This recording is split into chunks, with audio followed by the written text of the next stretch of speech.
but because Dr. Kim was a director, they handed me over as his patient.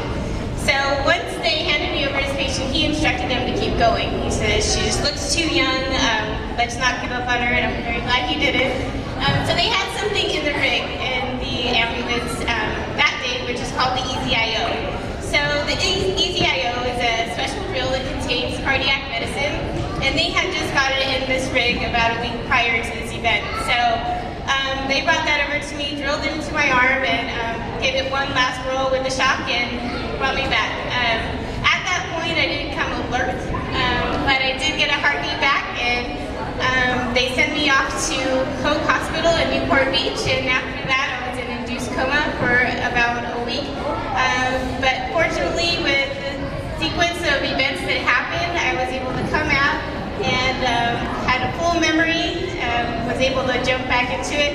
The only thing my doctor said was no exercise, but I worked with him because it was a part of my life, and I don't believe we should ever give up on exercise. You really should eat well and make sure you continue with sports. And the biggest point about the story, number one, is that I'm alive today, and it can happen to anybody.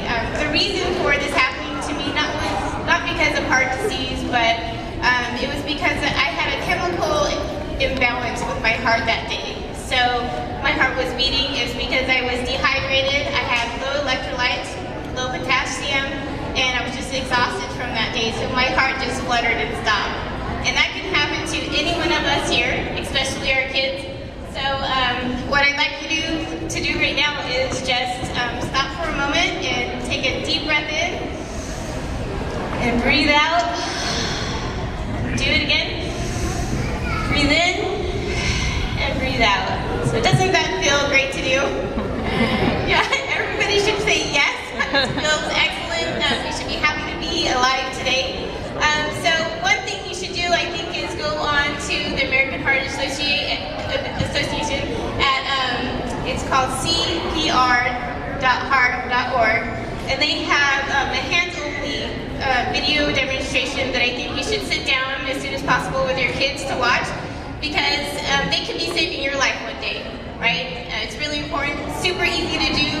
Number one, call 911. The second one is do fast, easy compressions on your chest, at least 100 pushes per minute, and make sure you keep that song staying alive in your head and do it to the rhythm. If your kids don't know that song, make sure they know it and watch that video with them, because it could, again, save your life. So kids, make sure you get on your phone, cpr.heart.org, and watch that video for me. Thank you so much.